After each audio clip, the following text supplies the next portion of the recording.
Halo, perkenalkan nama saya Ricardo Fenaldi dengan NPM 23061664493.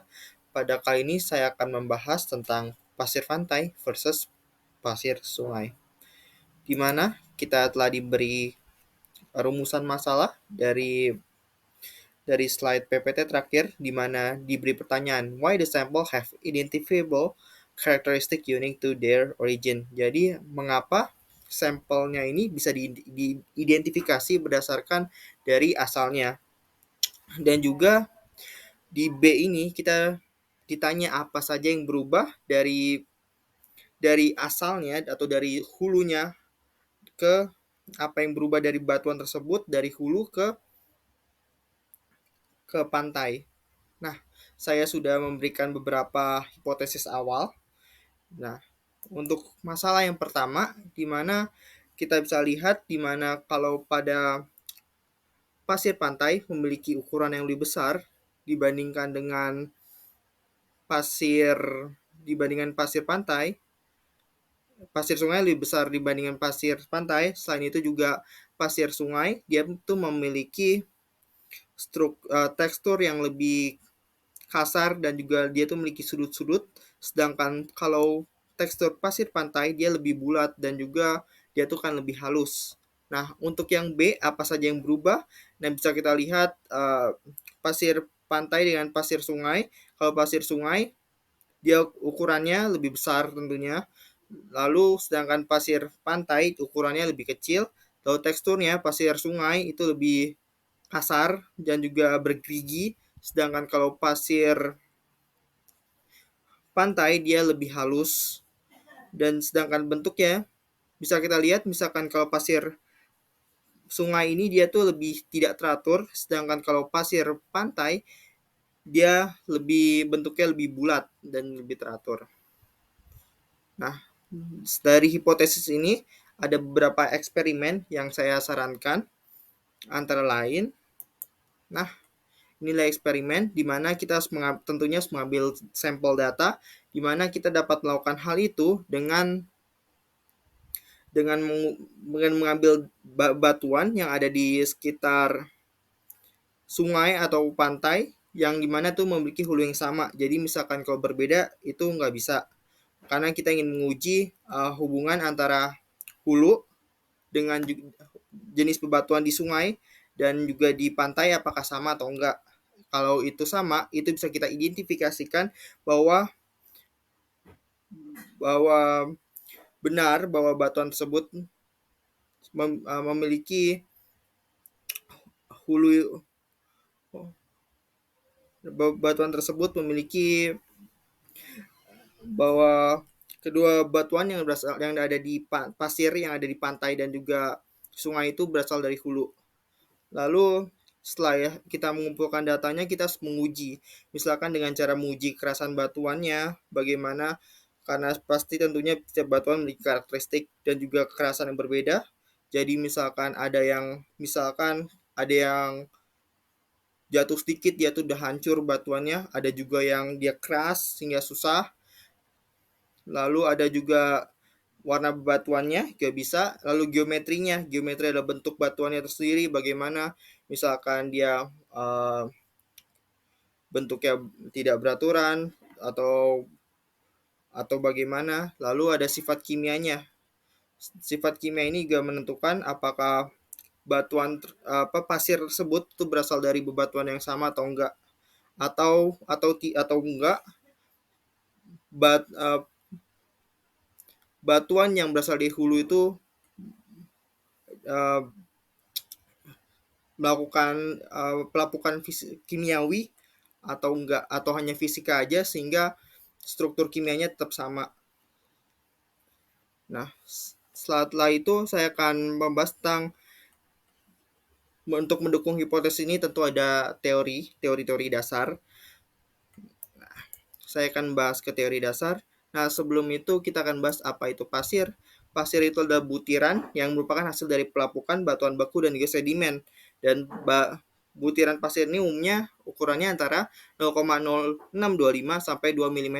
Jadi sebenarnya bisa kita garis bawahi kalau pasir itu adalah butiran hasil pelapukan batuan. Seperti itu. Nah, lalu bagaimana bentuk pasir sendiri?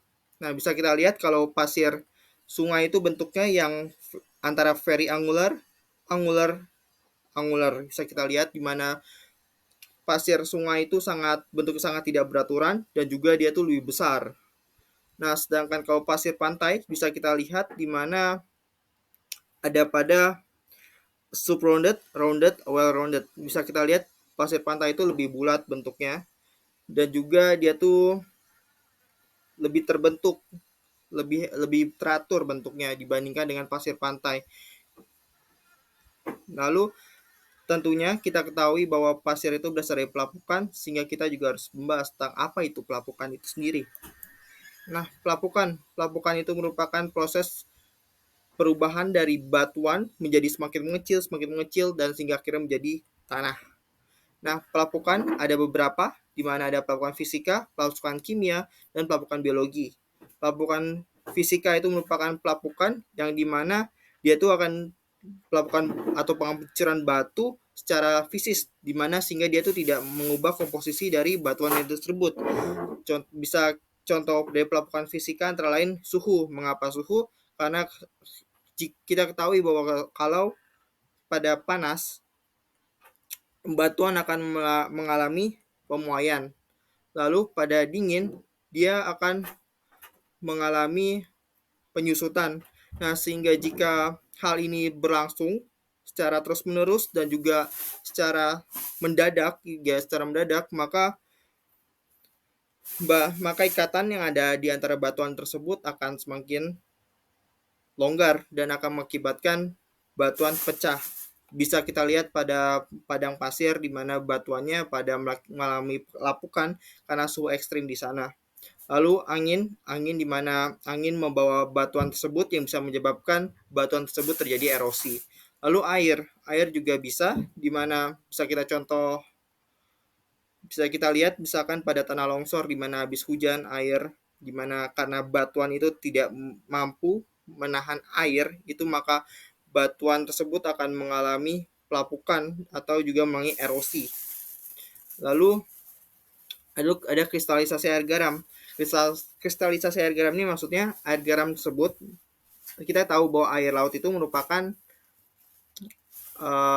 ada air laut itu merupakan air garam, dimana jika dia tuh menguap nanti airnya itu akan menguap, sedangkan garamnya itu akan membentuk jadi kristal, dimana kristal-kristal ini sangat tajam, dimana akan membuat sedikit mengubah dari bentuk bebatuan yang ada di sekitar pantai. Lalu ada pelapukan kimia. Pelapukan kimia merupakan pelapukan yang disebabkan oleh reaksi kimia, sehingga pelapukan ini mengakibatkan perubahan struktur kimiawi dari batuan itu sendiri. Bisa kita lihat di mana ada beberapa contohnya hidrolisis air. Misalkan hidrolisis air contohnya misalkan ketika hujan asam, di mana hujan asam akan mengakibatkan batuan menjadi asam, di mana akan ada ion H+ di sana yang bisa melakukan reaksi hidrolisis yang dapat merusak batuan. Lalu oksidasi bisa kita lihat pada besi, di mana dia melakukan oksidasi dan berkarat. Lalu ada karbonasi, ini maksudnya adalah di mana interaksi dari batuan tersebut dengan karbon dioksida. Lalu ada pelapukan biologi. Pelapukan biologi ini merupakan pelapukan yang disebabkan oleh aktivitas dari makhluk hidup, bisa baik manusia, baik tumbuhan, baik hewan maupun bakteri. Nah, pelapukan biologi ini ada dua cara, di mana adalah mekanik misalkan di mana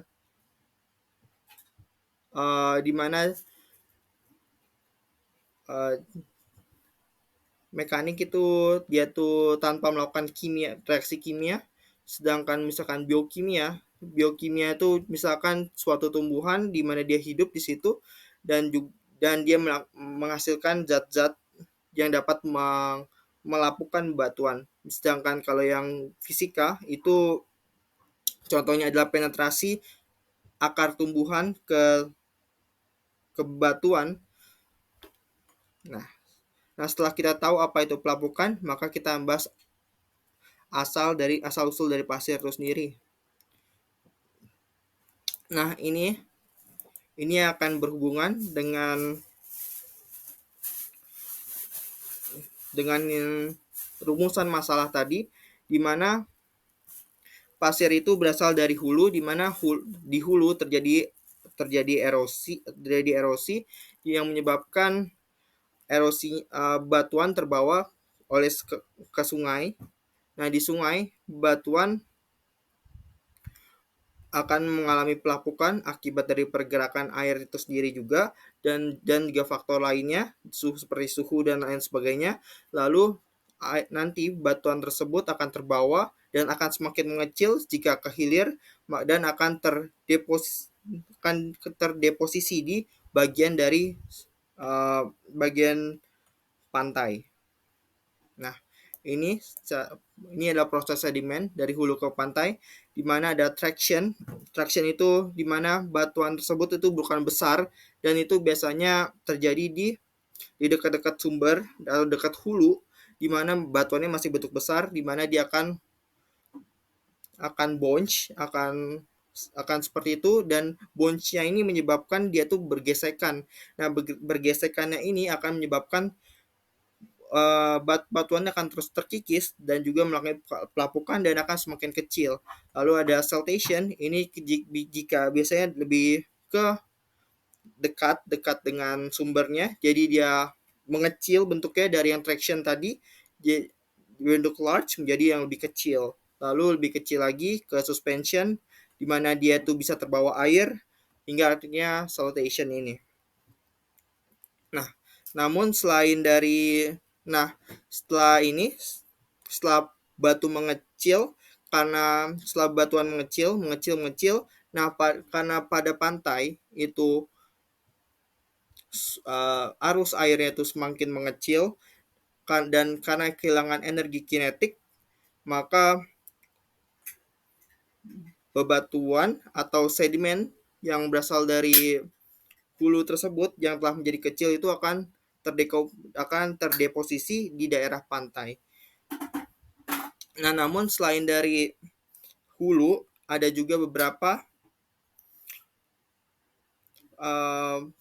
pembentukan pasir yang lain. Contohnya, misalkan pada aktivitas makhluk hidup, kita bisa lihat di mana ini adalah ikan kakatua atau dengan nama ilmiah Scravus frenatus, di mana hewan ini merupakan hewan herbivora, di mana hewan ini memakan alga, di mana dia makan terumbu karang, dan hasil dari kotoran dari kakatua ini, dia tuh akan menghasilkan pasir karena dia tuh tidak memakan dari kalsium karbonat, sehingga dia akan mengeluarkan pasir, dan bahkan pasir ini bisa sampai 450 kg 450 kg pasir putih halus per tahunnya. Jadi sangat penting hewan ini untuk ekosistem. Selain itu ada juga gimana contoh kasus dari Clinking Beach. Tentunya orang tahu Clinking Beach ini suatu pantai yang terkenal di Bali, di mana di Nusa Dua, di mana kita lihat bahwa Clinking Beach ini nggak punya sungai, dan bisa kita simpulkan bahwa kemungkinan Clinking Beach ini pasir yang di bawah itu merupakan hasil dari pelapukan dari bebatuan kapur yang mengelilingi pantai tersebut. Lalu setelah kita tahu asal usulnya, kita lihat ada beberapa pasir dan juga bebatuan sebelum dia sebelum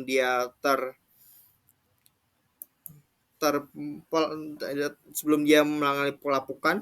Nah, contohnya ada batuan olit, di mana sebelumnya dia bentuknya seperti ini, lalu setelah mengalami pelapukan, maka dia akan bentuknya seperti ini, di mana bentuk pasir olit ini. Sedangkan batuan kuarsa dia akan bentuknya seperti ini, dan karena akibat pelapukan, maka dia akan berbentuk seperti ini. Dan ada kesimpulan dan kesimpulannya berdasarkan data dan teori, di mana teori yang telah ada itu mendukung hipotesis yang disimpulkan. Namun untuk memastikan kebenarannya lagi, hipotesis itu tetap diperlukan sebuah eksperimen sehingga bisa kita tahu bahwa apakah sungai dan pantai tersebut yang memiliki hulu sama memiliki batuan yang menyerupai. Jadi karena kan kita tahu bahwa bukan pembentukan pasir itu bukan hanya dari hulu saja, bisa saja dari batuan di sekitar pantai tersebut yang mengalami pelapukan, sehingga bisa saja itu memiliki komposisi yang berbeda, sehingga kita harus tetap memastikan kita harus mengambil beberapa sampel sehingga bisa lebih akurat untuk melakukan untuk mengambil sebuah untuk mendapatkan sebuah hasil yang dapat dipertanggungjawabkan. Sekian presentasi dari saya. Terima kasih.